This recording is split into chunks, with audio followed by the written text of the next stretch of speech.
Hello दोस्तों, आज हम लेकर आए हैं समाकलन क्लास का तीसरा पार्ट। इससे पहले हम दो पार्ट आपको बता चुके हैं जिसमें हमने फलनों का समाकलन किया था केवल सूत्र का प्रयोग करते हुए।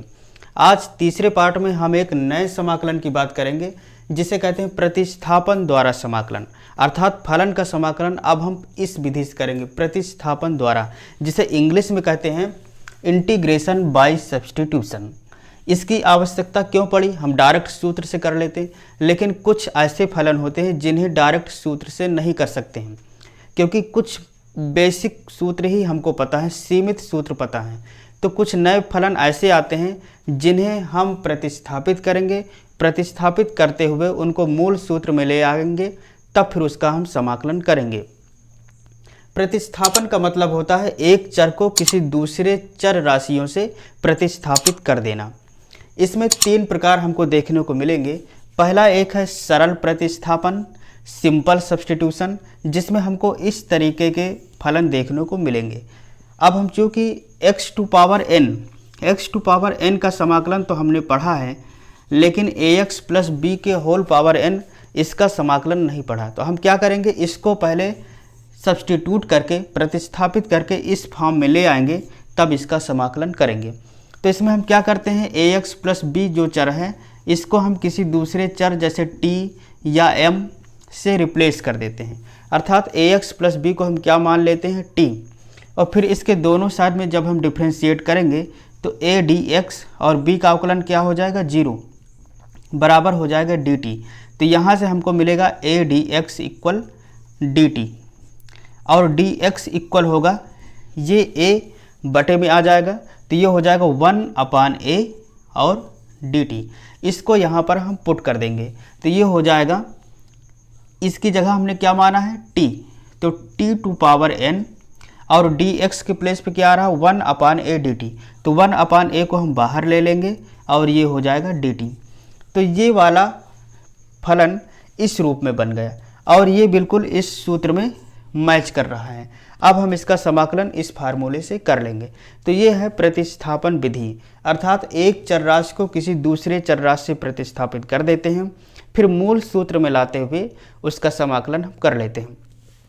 दूसरा, हमको इस प्रकार के फलन दिखाई देंगे जिसमें दो फलनों के गुणनफल मिलेंगे। उसमें एक फलन f(x) होगा तो दूसरा पार्ट उसका जो होगा इसका अवकल गुणांक होगा।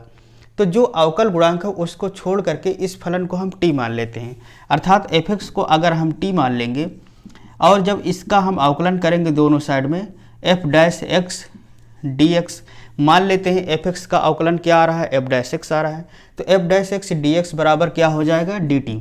तो यहाँ dt के f' dx इसके प्लेस पे हम क्या पुट कर देंगे, dt, और इसके प्लेस पे हम क्या लिख देंगे, t। तो ये भी फलन हमको कैसे मिल जाएगा, t to power n dt, और इसमें भी यही फार्मूला लगाते हुए हम इसका समाकलन कर लेंगे। तो प्रतिस्थापित करते हुए इसका भी समाकलन करना आसान हो गया। तीसरा रूप हमको इस प्रकार का मिल सकता है, अंश बटे हर, अर्थात फ्रैक्शनल फंक्शन, जिसमें ऊपर वाला नीचे वाला का अवकल गुणांक होता है। जो अंश में लिखा हुआ है ये हर वाले का क्या है, अवकल गुणांक है। तो इसमें हम f(x) को क्या मान लेते हैं, t। f(x) को t मान लेंगे तो ये हो जाएगा f' dx बराबर dt, और f' dx के प्लेस पे हम क्या लिख देंगे, dt। तो ये फलन हमको मिलेगा dt/t, 1/t dt, और हम जानते हैं 1/t का जो समाकलन होता है ये हो जाएगा log t। तो इस प्रकार हमने देखा कि प्रतिस्थापन विधि में एक चर राशि को दूसरे चर राशि से प्रतिस्थापित कर देते हैं तो मूल सूत्र में कन्वर्ट हो जाता है जो हमने याद किया है, फिर इसको आसानी से हम समाकलन कर लेते हैं। बस हमें ये सोचना है कि किस फंक्शन को प्रतिस्थापित किया जाए ताकि हम मूल सूत्र में पहुंच जाएं। तो चलिए अब हम एक्सरसाइज के जब सवालों को हल करेंगे तो हमें सारे टॉपिक क्लियर होते चले जाएंगे। तो चलिए एक्सरसाइज के कुछ सवालों पे हम नज़र डालते हैं और देखते हैं कि प्रतिस्थापन विधि से इन सवालों को कैसे हल करते हैं। तो पहला सवाल है हमारा, इंटीग्रेशन ऑफ √2x - 3 dx। अगर यहाँ x अकेले होता तो x की पावर 1/2 करके हम इसको आसानी से समाकलन कर सकते थे, लेकिन यहाँ पर √2x - 3 है। तो हम क्या करते हैं, पहले 2x - 3 को मान लेते हैं t, इसको हमने क्या मान लिया, t। यहाँ लिखते हैं माना 2x माइनस 3 इक्वल t, तो इसे लिख सकते हैं 2dx। 3 का अवकलन होगा 0 और t का अवकलन क्या होगा, dt। अब यहाँ ये हो जाएगा 2dx इक्वल dt, तो dx इक्वल होगा 1/2 dt। अब यहाँ पर dx के प्लेस पे 1/2 dt लिख देंगे और 2x माइनस 3 की जगह पे क्या लिख देंगे, t। तो ये फलन हो जाएगा integration of under root t और dx की जगह 1/2 को हम बाहर लेते हैं और ये हो जाएगा dt। तो इसे लिख सकते हैं 1/2 t की पावर 1/2 dt। t की पावर 1/2 का समाकलन करेंगे तो ये हो जाएगा t की पावर 1/2 प्लस 1 बटे 1/2 प्लस 1 और प्लस एक कांस्टेंट c जोड़ते ही हैं, तो ये हो जाएगा 1/2 t की पावर 3/2 और नीचे भी क्या हो जाएगा 3/2। ये 2 से 2 कैंसिल हो जाएगा और यहाँ बराबर हमको मिल जाएगा 1/3 t की पावर 3/2 प्लस c। अब t का मान जो हमने 2x माइनस 3 माना है, इसको भी यहाँ t की जगह हम रख देंगे, तो ये हो जाएगा 1/3 2x माइनस 3 की पावर 3/2 प्लस c। यही हमारा आंसर होगा। दूसरा सवाल है integration of 1/5x minus 4 dx। इसका समाकलन करना है, तो इसमें भी क्या करते हैं, हम मान लेते हैं कि माना 5x माइनस 4 इक्वल क्या, t। इसको हमने t माना। अब दोनों साइड का अवकलन करेंगे तो ये हो जाएगा 5dx माइनस 0 बराबर dt। तो dx बराबर हो जाएगा 1/5 dt। अब इस dx का मान यहाँ पे रखते हैं और 5x माइनस 4 बराबर t भी यहाँ रखते हैं, तो हमको मिलेगा 1/t और dx के प्लेस पर 1/5 dt, तो 1/5 हमने निकाल लिया बाहर और ये हो जाएगा 1/t dt। और 1/t का समाकलन हम लोग जानते हैं क्या होता है, log t प्लस एक कांस्टेंट c। यहाँ t का मान जो हमने माना है अब उसको भी उठाकर रख देंगे, तो ये हो जाएगा log e और t के प्लेस पर 5x माइनस 4 और प्लस एक कांस्टेंट आ गया c। तो ये हमारा समाकलन हो गया। इसके बाद एक सवाल और देख लेते हैं। समाकलन करना है e की पावर 2x माइनस 3 का, तो यहाँ भी क्या करते हैं 2x माइनस 3 को हम लोग मान लेते हैं t। माना 2x माइनस 3 बराबर t। इसका जब हम अवकलन करेंगे तो ये हो जाएगा 2dx बराबर dt, क्योंकि 3 का अवकलन 0 होता है, प्रत्येक कांस्टेंट का अवकलन 0 होता है। तो यहाँ dx बराबर हो जाएगा 1/2 dt और इन सब चीज़ों को उठाकर हम यहाँ रखते हैं, तो e to power 2x minus 3 इसको हमने t माना है, तो ये हो जाएगा t और dx के प्लेस पर 1/2 dt, 1/2 हम बाहर ले लेते हैं, तो ये हो जाएगा 1/2 dt। और हम जानते हैं e की पावर t का समाकलन e की पावर t ही होता है, प्लस एक कांस्टेंट हमने जोड़ दिया c। e की पावर t की जगह हमने रख दिया 2x माइनस 3 और प्लस एक कांस्टेंट c। तो इसका समाकलन हमको ये मिल जाएगा। तो इस प्रकार हमने देखा इन तीनों सवालों का सलूशन। अगला सवाल है integration of -1/1 plus 2x minus 5 का होल स्क्वायर dx। इस सवाल को चलिए देख लेते हैं कि हम कैसे हल करेंगे। तो यहाँ भी 2x माइनस 5 को हम क्या मान लेते हैं t, क्योंकि हमने एक सूत्र पढ़ा था -1/1 प्लस x स्क्वायर dx का जो समाकलन होता है ये होता है काट इनवर्स x। लेकिन यहाँ पर 2x माइनस 5 है, तो इसको पहले हम रिप्लेस करते हैं। तो यहाँ मान लेते हैं कि माना 2x माइनस 5 बराबर t। हम मान लेते हैं कि माना 2x माइनस 5 बराबर t, तो अवकलन जब दोनों साइड में करेंगे तो 2dx और 5 का अवकलन तो 0 हो गया। इधर क्या मिलेगा dt, तो 2dx बराबर हो जाएगा dt। तो यहाँ से dx बराबर हमको मिलेगा 1/2 dt। अब इन सारी चीज़ों को उठा करके हम यहाँ पर रख देते हैं, तो ये हो जाएगा -1/1 प्लस t स्क्वायर और dx की जगह पर 1/2 dt। 1/2 को हम बाहर ले लेते हैं और यहाँ क्या हो जाएगा dt। तो ये हो जाएगा 1/2 और इसका समाकलन क्या होता है काट इनवर्स t, काट इनवर्स t प्लस एक कांस्टेंट c।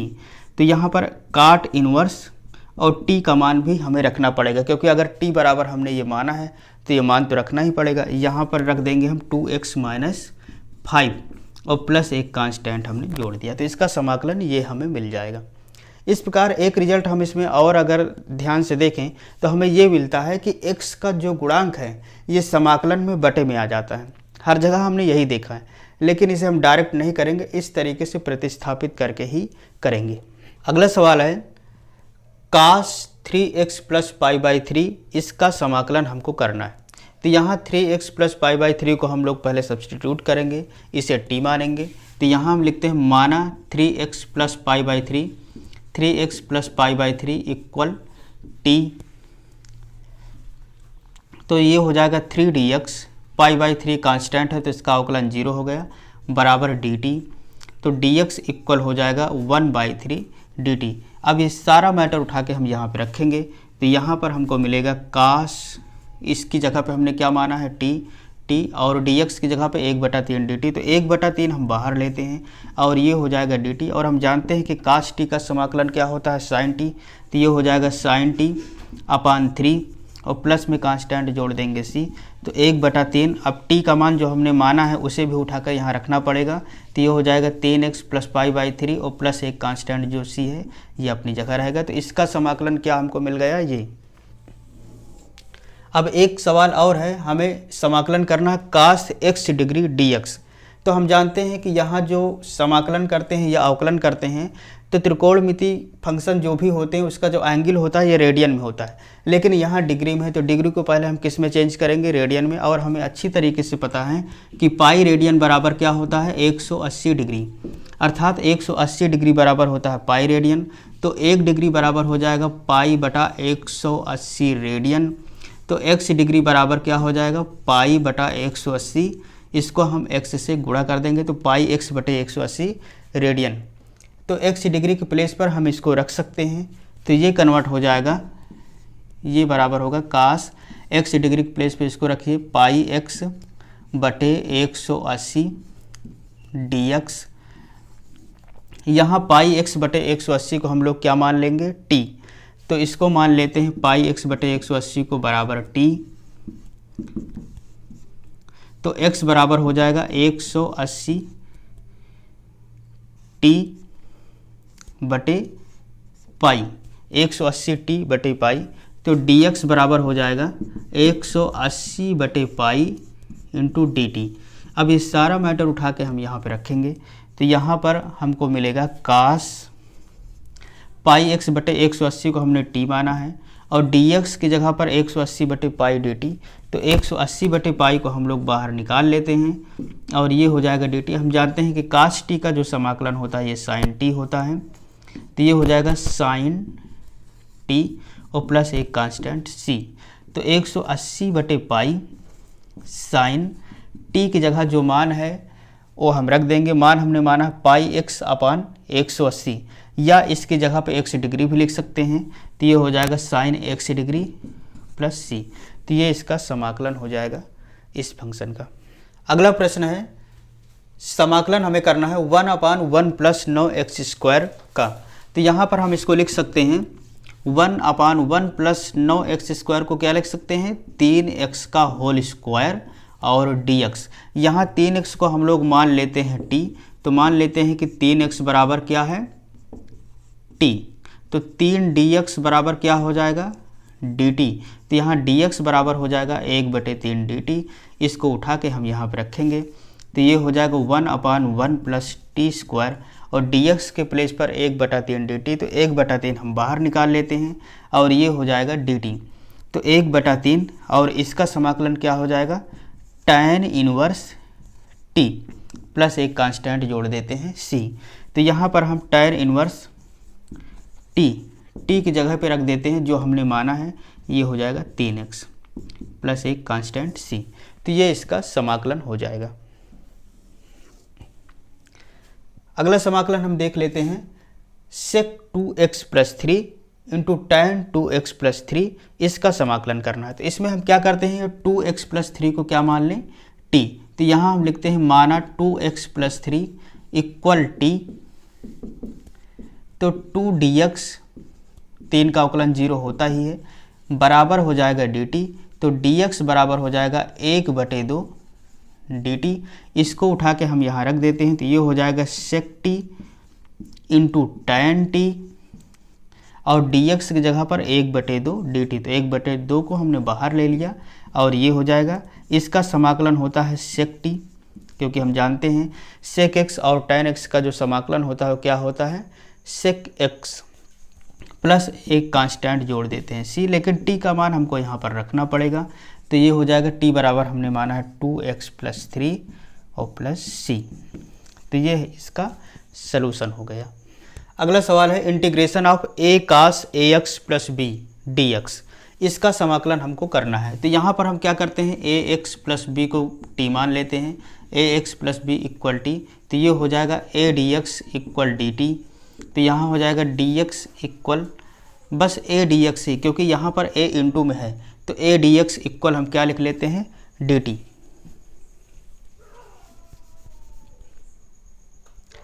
अब a dx का मान यहाँ पर हम पुट कर देंगे तो ये हमको मिलेगा cos ax + b की जगह पर t और a dx की जगह पर dt। तो cos t का समाकलन हम लोग जानते हैं क्या होता है sin t और प्लस एक कांस्टेंट c। अब यहाँ पर t का मान जो हमने माना है इसको हम लिख देंगे। तो ये हो जाएगा ax + b sin ax + b + c। तो ये इसका सलूशन हो जाएगा। दूसरा समाकलन हमको करना है sin³ x dx का। तो इसमें हम जानते हैं sin³ x का तो कोई फार्मूला डायरेक्ट हमको पता नहीं है समाकलन करने का, तो हमें एक सूत्र हमें पता है। हम जानते हैं कि sin 3x बराबर होता है 3 sin x - 4 sin³ x।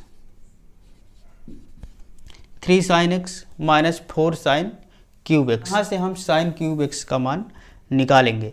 तो ये हो जाएगा, इसको sin³ x का मान अगर यहाँ से निकाला जाए तो 4 sin³ x इधर आएगा और ये हो जाएगा 3 sin x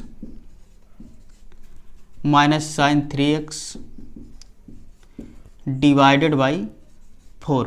तो sin³ x का मान इतना हो जाएगा। अब इस मान को उठा करके हम यहाँ पर रख देंगे तो हमको सलूशन मिल जाएगा।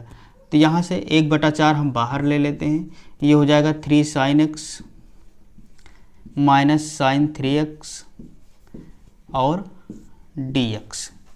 अब इसका हम अलग अलग समाकलन कर लेंगे। 3 बाहर हो जाएगा, sin x dx minus sin 3x और dx।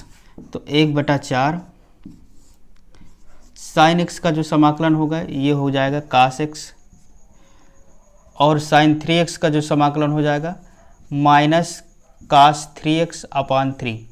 ये माइनस माइनस प्लस। हमने बताया था कि समाकलन में जो x का गुणांक आता है हम डायरेक्ट भी इसका समाकलन कर सकते हैं। ये जो x का गुणांक है ये बटे में आ जाता है। अगर हम इसे प्रतिस्थापित करके करेंगे तब भी हमको यही रिजल्ट मिलेगा। तो इसको हम डायरेक्ट भी यहाँ पे लिख सकते हैं कि sin 3x का समाकलन हो गया cos 3x और जो x का गुणांक होता है ये बटे में आ जाता है। तो sin³ x का जो समाकलन आएगा वो हमको रिजल्ट के रूप में ये मिलेगा। अगला सवाल है, समाकलन हमें करना है cos⁴x × sin³ x dx। इसका समाकलन करना है। तो अब हम देखते हैं कि इसका समाकलन कैसे करेंगे। यहाँ पर cos⁴x तो है ही है, इसको ऐसे लिख लेते हैं। जो sin³ x है इसको लिख सकते हैं sin² x × sin x। इस तरीके से इसको लिखा जा सकता है। अब यहाँ cos⁴x sin² x को हम लोग लिख देते हैं 1 - cos² x। ये लिखा जा सकता है sin² बराबर 1 - cos² x लिख सकते हैं। और यहाँ sin x dx है। इसके बाद हम क्या करते हैं cos⁴x को अंदर इंटू करते हैं। तो ये हो जाएगा cos⁴x - cos⁴6x और बाहर है sin x × dx। अब हम ऐसा करते हैं, यहाँ cos x को t मान लेते हैं। तो जब हमने cos x को मान लिया t, यहाँ लिखते हैं माना cos x बराबर t। तो cos x का जो अवकलन होता है माइनस sin x होता है। ये हो जाएगा माइनस sin x और x का करेंगे तो dx बराबर dt। तो माइनस sin x dx बराबर क्या हो गया dt। तो sin x dx बराबर क्या हो जाएगा साइन एक्स डी एक्स बराबर होगा माइनस डी टी। अब इसको उठा करके हम यहाँ पे रख देंगे, तो यहाँ माइनस बाहर ले लीजिए और कास एक्स को हमने क्या माना है टी, तो ये हो जाएगा t to power 4 minus t to power 6 और साइन एक्स डी एक्स की जगह पर डी टी और ये माइनस हमने बाहर ले लिया है। अब जब इसका समाकलन करेंगे तो ये हो जाएगा टी की पावर 4 का समाकलन 4 + 1 मतलब 5/5 और टी टू पावर 6 का समाकलन हो जाएगा टी की पावर 6 + 1 7/7। जो टी का मान हमने माना है इसको उठा करके हम यहाँ पे रख देते हैं, तो ये हो जाएगा -1/5 और टी की जगह पे रख देते हैं कास एक्स, तो ये हो जाएगा कास की पावर 5x माइनस 1/7 कास की पावर 7x और प्लस एक कांस्टेंट जुड़ गया c। तो ये हमारा आंसर हो जाएगा। इसको इस प्रकार से हम हल करेंगे। इसके बाद हमें समाकलन करना है sin to power 2/3x into cos cube x d x. यहाँ हम क्या करते हैं, इसे तो लिखा रहने देते हैं और कास क्यूब एक्स को हम लोग लिख सकते हैं cos square x into cos x और डी एक्स। अब थोड़ा इसको और आगे बढ़ाते हैं, ये हो जाएगा साइन की पावर 2/3x। कास स्क्वायर एक्स को लिखा जा सकता है 1 माइनस साइन स्क्वायर एक्स और कास एक्स अपनी जगह है। अब हम क्या करते हैं, यहाँ पर साइन एक्स को t मान लेते हैं, तो हमने मान लिया साइन एक्स बराबर t। साइन एक्स बराबर हम t मान लेते हैं, तो साइन एक्स का अवकलन क्या होगा कास एक्स डी एक्स बराबर डी टी। अब यहाँ कास एक्स डी एक्स की जगह पे डी टी रखेंगे और साइन एक्स को जो हमने t माना है इसको रख देते हैं, तो यहाँ हो जाएगा अब ये t की पावर 2/3 और 1 माइनस टी स्क्वायर और इसके प्लेस पे क्या हो गया डी टी। अब इसको हम अंदर इंटू करते हैं, तो t की पावर 2/3 माइनस टी की पावर 2/3 में 2 ऐड हो जाएगा, तो 3 दूनी 6 2 8/3 और फिर डी टी। अब इसका हम अलग अलग समाकलन कर लेते हैं, तो इसका समाकलन हो जाएगा t की पावर 2/3 + 1/2/3 + 1 और इसका समाकलन हो जाएगा t की पावर 8/3 + 1/8/3 + 1। तो ये हमें मिलेगा 2/3 + 1 को क्या लिख सकते हैं 5/3, तो t की पावर 5/3 और फिर बटे में भी हो जाएगा 5/3। ये हो जाएगा t की पावर 3 × 9 3 8 11/3/11/3। अब इसे थोड़ा हम और हल कर लेते हैं, तो ये बराबर हमको मिल जाएगा, यहाँ लिख देते हैं, ये हो जाएगा 3/5 t की पावर 5/3 माइनस 3/11 t की पावर 11/3 और प्लस एक कांस्टेंट c। अब जो t का मान हमने माना है साइन एक्स उसको भी यहाँ पे रख देते हैं, तो ये हो जाएगा 3/5 साइन की पावर 5/3x माइनस 3/11 साइन की पावर 11/3x और प्लस एक कांस्टेंट c। तो ये हमारा हल हो जाएगा। अब कुछ और सवालों को देखते हैं। अब हमें समाकलन करना है 1/x² + a² का। ये कुछ नए प्रकार के सवाल हैं और एक सूत्र के रूप में है। इन सूत्रों का उपयोग हम आगे चलकर करेंगे। यहाँ पर हम ऐसा करते हैं, x बराबर मान लेते हैं at। x बराबर क्या मान लेते हैं at, माना x बराबर at। तो ये हो जाएगा dx इक्वल a dt। तो dx इक्वल क्या हो जाएगा a dt। दोनों पक्षों को हमने क्या किया अवकलन कर दिया। अब इसको उठा करके हम यहाँ पे रखेंगे, तो a हमारा बाहर हो जाएगा और ये होगा dt अपान x के प्लेस पे हमने क्या रखा है at। तो ये हो जाएगा a² t² और प्लस a²। यहाँ से हम क्या करते हैं a² ले लेते हैं कॉमन, तो ब्रैकेट में आएगा t² + 1 और एक a से एक a कैंसिल हो जाएगा, ये 1/a बाहर आ जाएगा, तो यहाँ हमको मिलेगा 1 + t² × dt। 1 + t² को हम लोग लिख सकते हैं tan 1t plus constant c। अब t का मान जो हमने माना है यहाँ से क्या आएगा t बराबर x/a, तो इसको यहाँ पे रख देंगे, तो ये हो जाएगा 1/a tan 1 x/a प्लस सी। तो इस प्रकार इसका समाकलन होता है 1/a tan inverse x/a plus सी। ये एक फार्मूला भी बन जाता है। इसके बाद अगला समाकलन आता है 1/√a² माइनस x²। तो यहाँ भी हम क्या करते हैं, मान लेते हैं x बराबर at। तो dx बराबर क्या हो जाएगा, a dt। इसको हम यहाँ पे रखेंगे तो ये हो जाएगा, a बाहर लेंगे हो जाएगा dt, और नीचे हो जाएगा √a² माइनस x के प्लेस पे at रखा तो ये हो जाएगा a² t²।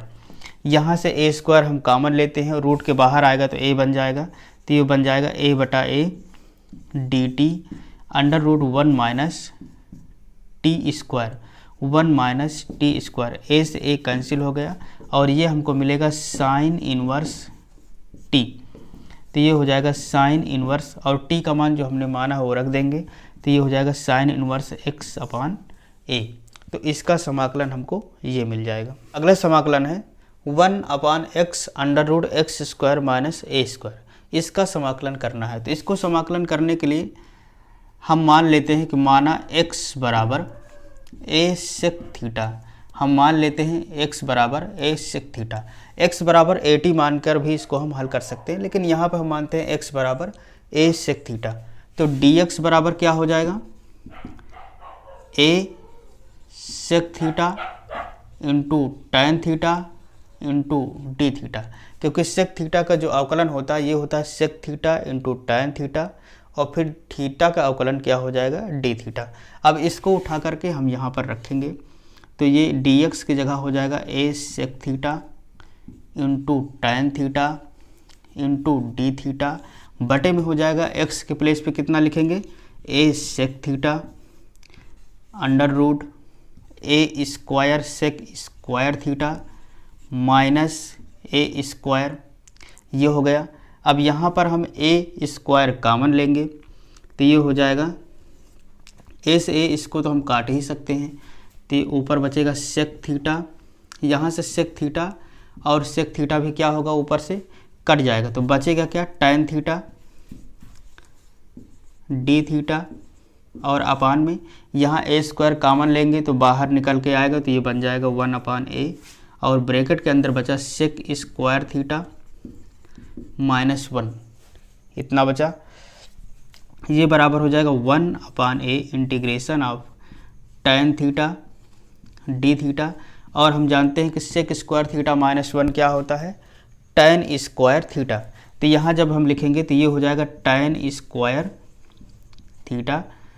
tan square theta जब रूट से बाहर आएगा तो ये हो जाएगा tan थीटा, तो यहाँ हो जाएगा 1/a tan theta upon tan theta into D theta. ये दोनों कैंसिल हो जाएंगे, तो यहाँ केवल 1 बचा, और 1 का अवकलन, 1 का समाकलन अगर हम थीटा के रिस्पेक्ट में करेंगे तो हमको क्या मिलेगा, थीटा।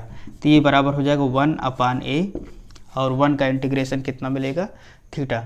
यहाँ x इक्वल अगर हमने a sec थीटा माना है, x equal a sec theta माना है, तो यहाँ पे थीटा बराबर हो जाएगा सेक इनवर्स x/a। थीटा बराबर हो जाएगा सेक इनवर्स x/a। तो इसको उठा के हम यहाँ पर रख देते हैं, तो ये बराबर हमको मिलेगा 1/a सेक इनवर्स x/a। तो ये हमारा सलूशन होगा, अर्थात इसका समाकलन हमको ये मिलेगा। इसके बाद अगला समाकलन है हमारा x/1 + x²। इसका समाकलन हमको करना है। तो यहाँ पर हम 1 + x² को क्या मान लेते हैं, t। तो ये हो जाएगा 2x dx बराबर dt। तो x dx बराबर हो जाएगा 1/2 dt। अब यहाँ 1/2 को हम बाहर निकाल लेंगे, तो ये हो जाएगा dt/t, क्योंकि 1 + x² को हमने t मान रखा है। अब 1/t का जो समाकलन होगा ये हो जाएगा log t प्लस एक कांस्टेंट हम जोड़ देते हैं, तो ये हो जाएगा 1/2 log t के प्लेस पे हम लिख सकते हैं 1 + x² प्लस कांस्टेंट c।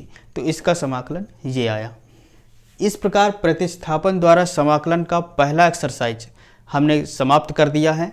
कल उपस्थित होंगे एक नई एक्सरसाइज के साथ। तब तक के लिए जय हिंद, नमस्कार।